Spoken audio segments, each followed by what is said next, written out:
আইসো বাহে কোনটে সবাই, তোমরা এগুলা কেমন আছেন? আশা করি তোমরা সবাই ভালোই আছেন। তা মুই আজকে একগুলা রেসিপি করি তোমাকে দেখাইম। তা সেই জন্য মুই একটা তেল দিয়ে নিছু, তারপরে মুই পেঁয়াজ দিয়ে নিনু। পেঁয়াজ কুচি করে কাটছু, কাটিয়ে দেখো তেলের মধ্যে ছাড়ি দিনু। এরপর এখন এগুলো আমরা নাড়াচাড়া করবো। এখন ভালো করে নাড়াচাড়া করে নিবে লাগবে। আজ তোমাকে একটা মজাদার রান্না করি দেখাইম, দেখেন আর খাইতে এটা কি মজা।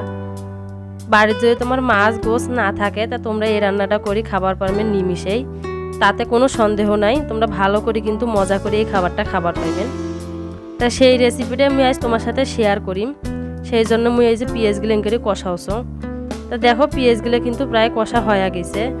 এরপরে মুই কিছু গরম মশলা দিনু আর 3টে শুকনো মরিচ দিয়ে দিনু। এর মধ্যে গরম মশলাগুলোর মধ্যে আসিল দারচিনি, এলাচ, তারপর লবঙ্গ, মানে গরম মশলা আর কি যা যা থাকে সব কিছু দিছো। দিয়ে এই যে নাড়াচাড়া করছো। এখন ভালো করে নাড়াচাড়া করে নিবে লাগবে ফোড়নটা ওঠা পর্যন্ত। এরপরে মুই পেঁয়াজ বাটা দিয়ে নিনু পরিমাণ মতো। পেঁয়াজ বাটাগুলো দেওয়া হয়ে গেছে। এরপরে দিয়ে নিনু আদা রসুন বাটা পরিমাণ মতো। এরপরে মুই একটা টমেটো কাটিয়ে ভালো করে ব্লেন্ডারত ব্লেন্ড করে নিছু। নিয়ে এখন এগুলো সবগুলো মশলা আমি ভালো করে একবারে কষাইম। খুব ভালো করে এগুলো কষপান লাগবে।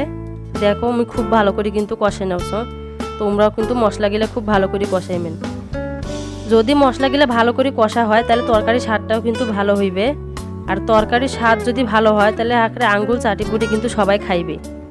খালি সবাই খাবারও নেয়, প্রশংসাও ভিন করবে।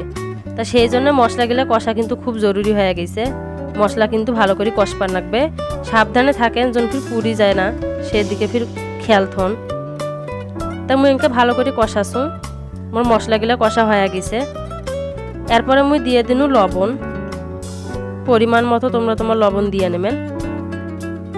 লবণ দেওয়া হয়ে গেছে। এরপরে দিয়ে নাও মরিচের গুঁড়া 1 চামচ, ফির দিনু হলুদের গুঁড়া 1 চামচ।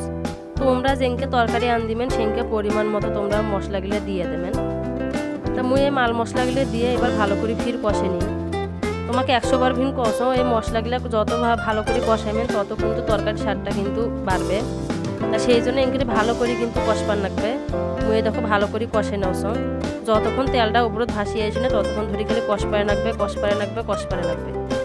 ফির এমনভাবে কষাইবেন যখন ফির নেশো ফির লাগি না যায়, ফির পুড়ি না যায়। তাহলে ফির মশলা পুড়ি গেলে ফির তরকারিটা স্বাদ লাগবে না। তখন ফির তোমার স্বামী, তোমার শ্বশুর শাশুড়ি সবাই ফির গালাগালি করবে। এখন ফির কি করবো জানেন, মিশে একটা সামান্য পানি দেবেন। দিয়ে ভালো করে যখন নাড়াচাড়া করবেন না। পানিটা দেওয়ার কারণ কি হচ্ছে জানেন, পানি দিলে মশলাটা আর পুড়ি যাবে না। তোমরা যদি ফির ভুল করে মশলা পুড়ি ফেলান তা সেই জন্য ফির না মিশে একটা করে পানি দেবেন। দিয়ে মশলাগুলো নাড়াচাড়া করবেন। এই যে মুইও মিশে একটা পানি দিয়ে মশলাগুলো নাড়াচাড়া করছো। একটা কথা তোমাকে বারবার ভিন কষো, মশলাগুলো কিন্তু খুব ভালো করে কষপান লাগবে। যখন কাঁচা একনা গন্ধ না থাকে ফির এই যে মুই মিশে একটা পানি দেওছো, ফির ভালো করে কষে নিম। যতবার মশলাটা আমি ভালো করে কষাইম ততবার কিন্তু একেবারে গ্রানটাও ভালো আসবে, স্বাদটাও কিন্তু ভালো হইবে। তা মুই ফির এই যে তেজপাতা দিবার ভুলি গেছিনু, এই জন্য ফির পরে এরপরে তেজপাতা দিয়ে দিনু আর 5-6টা কাঁচামরিচ দিনু। এটা হচ্ছে ফ্লেভারের জন্য। দিয়ে ভালো করে এই যে এখন কষান লাগবে। চাইরো পাকে নাড়ি চাড়ি এখন ভালো করে কষে নিবে লাগবে।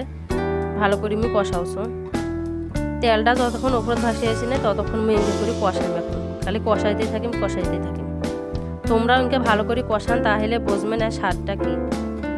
তা হোক, কষাইতে কষাইতে তোমাকে আমি একটা কথা কষো। আজ মুই যে রেসিপিটা করিম সেটা তোমরা কল্পনা করে পারছেন না যে এত সুস্বাদু একটা রেসিপি মুই করবে যাওছো। সেটা হচ্ছে কি জানেন, কাডলের এসর। এই যে কাঁচা কাডল আছে না সেটা ফির এসর কয়। এই জন্য কাডলের এসর গিলে এখন এই যে এরকম করে কষপান লাগবে। মুই ফির কি করছো জানেন, আগে থাকি লবণ আর হলুদ দিয়ে পানি দিয়ে সিদ্ধ করে নিছো। এই 50% মতন সিদ্ধ করে নিছো। নিয়ে ওটা থুসু, পানি ঝরে থুবে না। এখন এই মশলাগুলো কষে এর মধ্যে এই যে কাঁচা কাডলটা দিয়ে ভালো করে কষপান। এনকে করে মুই 2-3 মিনিট কষে নিছো। নিয়ে এলাফির কি দেওছো জানেন, জিরে গুঁড়ে দিয়ে ফির একটা ভালো করে কষপান লাগবে। দেখো মুই কিভাবে কষাওছো। তোমরাও সবাই এনকে করে কষাইবেন, না হলে ভিন তরকারি ভালো হবে না। এনকে করে কষপান লাগবে। ফির দেখেন সাইডের জন ফির পুরি না যায় সেদিকেও ফির খেয়াল করবে লাগবে। এনকেরে অনাবরত তুমি খালি কষাওছো আর কষাওছো, কষাইতে জীবনটাও কষা কষা হয়ে যাচ্ছে। এনকে করে খালি কষ পারে লাগবে। 5 মিনিট ধরে মুই খালি এনকে করে কষাইতে থাকি। তা তোমরাও দেখো মুই কেমন করে কষাওছো, তোমরাও এনকে করে কষাইমেন তরকারি। তা মোর কষা হয়ে গেছে, মুই এখন তরকারিগুলা টামুল টুমুল করে দিনু। এখন দিয়ে আরে কি দিম জানেন, পানি দিম। পানি দিয়ে ভালো করে এখানে নাড়াচাড়া করিম। পরিমাণ মতো পানি দিবে লাগবে, যেহেতু মুই এটা ভুনা করিম।